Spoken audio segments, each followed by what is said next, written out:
Hey everyone, welcome back to another episode of the Rent Prep for Landlords podcast. This is episode number 381, and I'm your host, Andrew Schultz. On today's episode, we're going to be talking about pet urine, who's responsible, a mother/tenant trying to sell a rental, that's a good one, and terminating the tenancy of a disrespectful tenant. We'll get to all that right after this.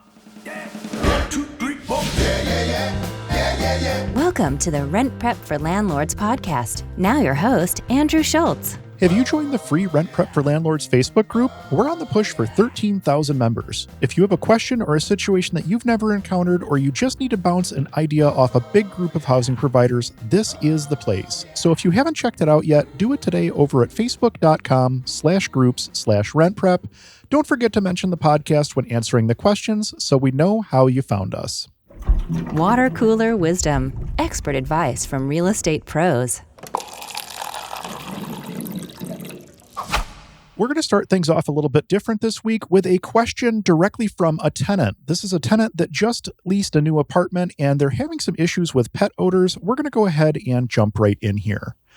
I just started my lease last week and the apartment smells awful. I've been trying to identify the smell as well as to clean it, to no avail. Today I was sitting on the floor to put some furniture together and I caught a strong whiff of pet urine. Sure enough, when I put my nose to the carpet, all I could smell was pee. I repeated this in all of the rooms and located various urine spots. Since I haven't been living here or fully moved in, would the landlord be responsible for cleaning or replacing this carpeting? With pet urine, sometimes the only way to remedy is to completely rip up and redo the carpets. And again, this is a question directly from a tenant. It's interesting to get one from a tenant, so I wanted to make sure that we got a chance to answer this one.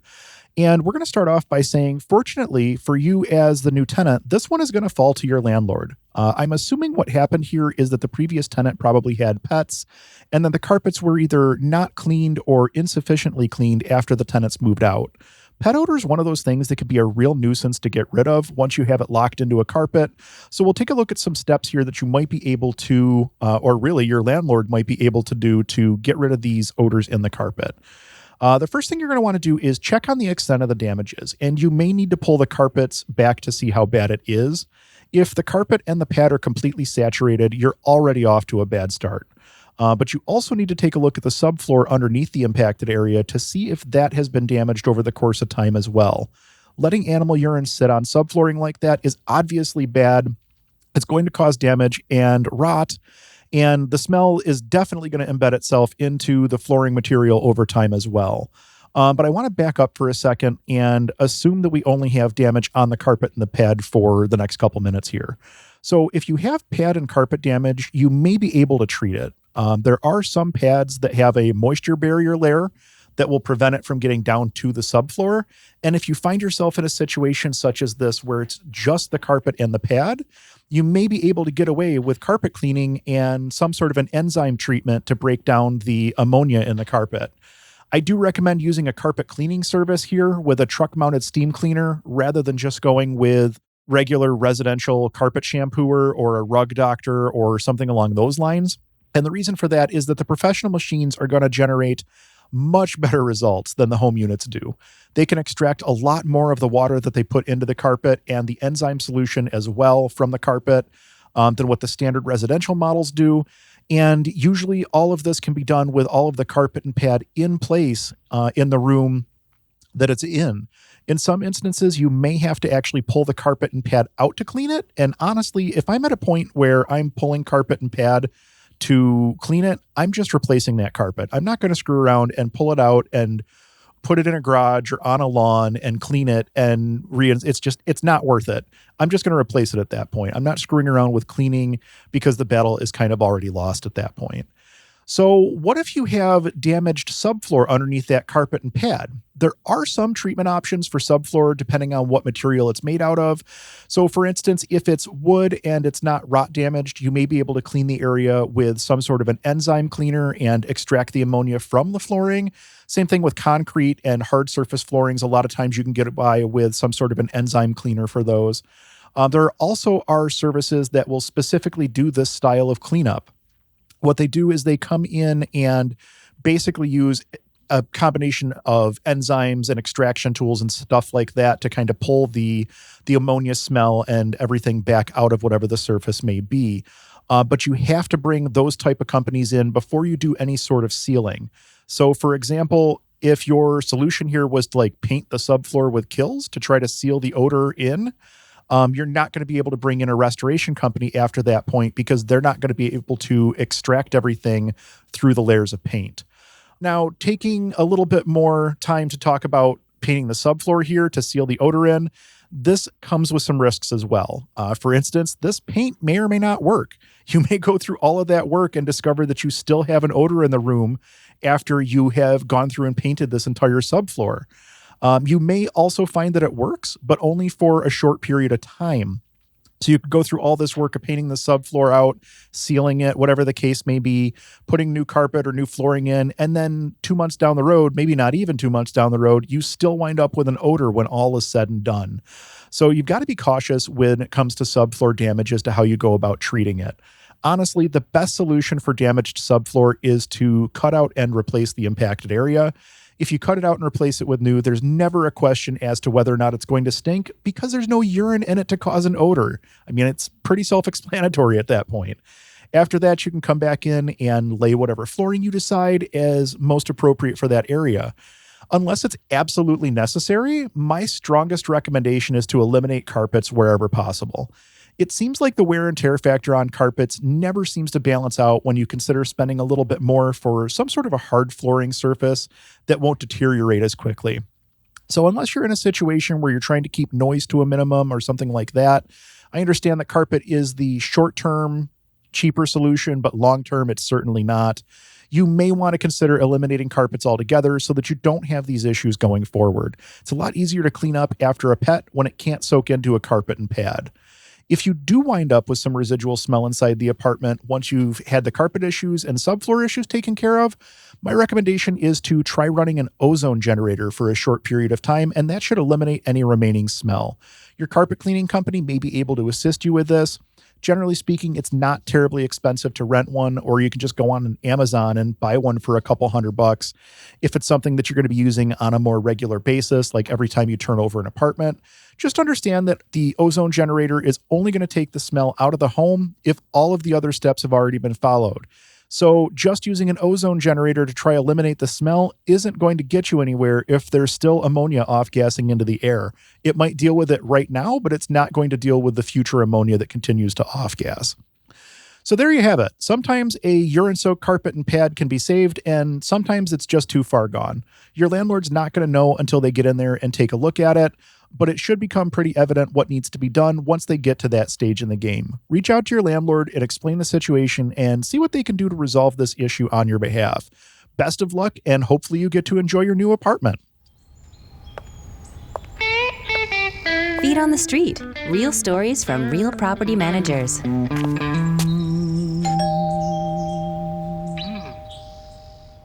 It's not too often that I come across something that makes me go, I've been in this industry for like 12 or 13 years at this point, and honestly, being in the Buffalo market, I've seen quite a bit of different stuff. I've run across all sorts of different situations over the course of these years, but this is a new one by me. Let's go ahead and take a look here. I just received 7 documents in an email from a realtor asking me to sign to list my property. As it turns out, my tenant, who's also my mother, contacted a realtor, set up a meeting, took pictures, etc., all in an attempt to sell the home. I contacted the agent who emailed me and let her know I had no desire to sell. She was completely bamboozled. This one came to us via Reddit, and this is definitely a unique one. I mean, this is less of a landlord-tenant issue and more of a family issue. I guess really it's both, but let's jump in anyway. I don't think I've ever had a tenant try to sell the property that they're living in on the open market. That's definitely a new one for me. And honestly, the real estate agent probably should have noticed something was off about this almost immediately. Whenever someone contacts me and wants to list a property for sale, one of the first things I do is go into the MLS and look to see if the property address has anything attached to it, any old listings that I can go back and look at, any old sales that I can review. The very next thing I do is go and pull the tax record for the property, which tells me who owns it and what their address is. So if the name doesn't match the person that I'm talking to, I automatically have some additional questions to ask. So realistically speaking, this never should have gotten as far as it did. Now, there are, of course, legitimate ways that someone can sell a property that's owned by someone else. Most commonly, you'll see this as part of an estate where the executor or executrix has been ordered to dispose of the property in order to settle the estate. They obviously don't own the property, the estate does, but they're responsible for the disposal of the property. And because they're acting as the executor to the estate, they can sign on behalf of the estate. That's the entire concept. Obviously, there's going to be paperwork that can be verified as well, showing that this person is who they say they are and that they're authorized to sign on behalf of the estate. Another pretty obvious situation where this would make sense would be a power of attorney. You see a lot of this when someone is handling the affairs of someone else for whatever reason, and there could be a million different reasons, ranging from illness to incarceration and everything in between. But in situations like this, the person acting under the power of attorney should be able to provide you with a copy of that power of attorney, showing what they are and are not allowed to do under that power of attorney. There are several different types of power of attorneys out there. I'm not a lawyer, so I'm not going to sit and jump into this in depth. But you may have a general power of attorney, which gives you the authority to act on that person's behalf basically at any time for any reason. Or you may have a very, very limited power of attorney that only allows someone to handle specific affairs such as one real estate transaction or like a medical care decision or whatever the case may be. The scope of a power of attorney is variable depending on what the person issuing it is authorizing the other party to do. So anyway, that's definitely a new one by me. I've never had a tenant or a family member for that matter try to sell a property out from underneath of me. I know that there are a ton of scams out there with deed recording and things of that nature that we're not really touching on here, as it's kind of outside the scope of what we're talking about. But if that's something that you guys would be interested in learning more about, let us know. You can always drop us a note over at what'sdrewupto.com. If you have a question or if you have a content idea, we're always looking for new topics to talk about. So feel free to let us know.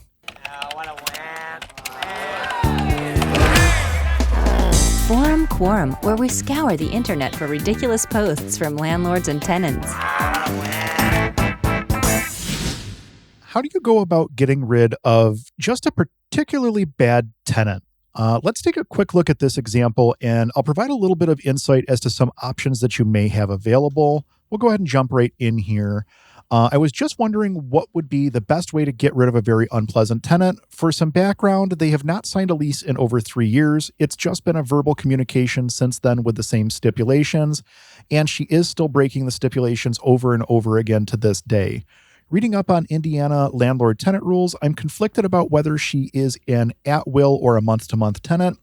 My route was to schedule an inspection, see the terrible condition that the unit is in, and notify her that if nothing changes from here on out, then I will proceed to send a notice to quit, following up with an eviction if this is not resolved. Is there any other way that I'm missing that would be more suitable? I'm not really trying to get a lawyer involved, but she has pulled the "my lawyer says you can't do this" card.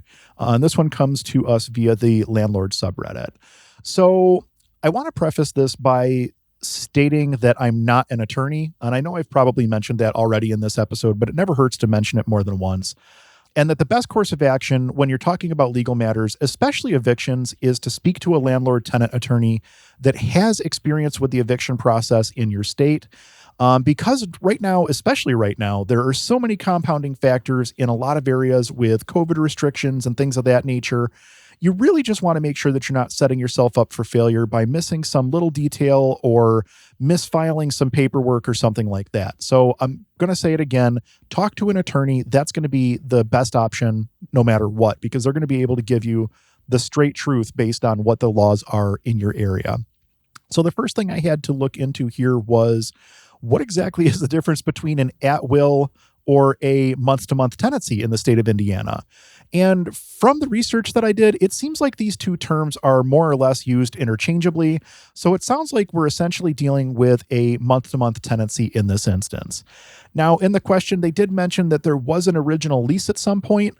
My question would be, did that lease convert to month at the end, or did it automatically renew for another 1-year term? What about subsequent terms? So since you mentioned that we're a few years out at this point, different states and different leases can vary widely. So if you have that original lease, I think I would probably start there and see what the current tenancy actually is, whether you have something that is truly month to month or whether you have something that has actually renewed on an annual basis and you're in some sort of a yearly lease term. Overall, I like the process that you outlined in your question. I think that the appropriate thing to do here is to get into the apartment, schedule an inspection, get inside the unit to take a look at the overall condition, both inside and outside. I would issue this notice in writing, and I would also post it on the door of the tenant's home and take photos of it with the time and date stamp on the photo. Then I have proof as to when I was there and when I posted the notice. Obviously, double check your state laws to find out how much notice you need to give before you enter a home in your market. But I would definitely recommend making sure that you get the photo taken with some sort of metadata visible on it, the time and date stamp or whatever the case may be. I would grab like the front of the house and then a picture of the door and then a picture of the notice hanging on the door is typically what I would do. On the day of the inspection, I would walk through the home and take photos of any damage, any unsafe conditions, general chaos, whatever it is that you're coming across that would constitute a lease violation. Take pictures of all that. Explain to the tenant verbally the things that they need to change and what you're going to be asking them to do, and then follow up that verbal communication with written communication, explaining everything that you said to the tenant verbally. And I recommend that you include your photos when you do this, because then there's never a question as to what was seen and where it was seen. It's only a matter of, is it still there or has it been resolved? And that makes it so much easier for the tenant to try to deny the situation if you do find yourself in a courtroom ultimately on this. The communication that you're sending to the tenant is called a notice to cure in most states. Some states will have different terminology for it, but more often than not, it's called a notice to cure or something along those lines. And what you're doing is requesting that the tenant correct these lease violations that you have found by a certain date. Most states will have timelines to follow as to how much time you have to give on a notice to cure. And then if the tenant does not actually cure the violation during that time frame, at that point you would be able to move forward with the eviction. Take your notice to cure along with your proof of the violations to your attorney and get the case filed.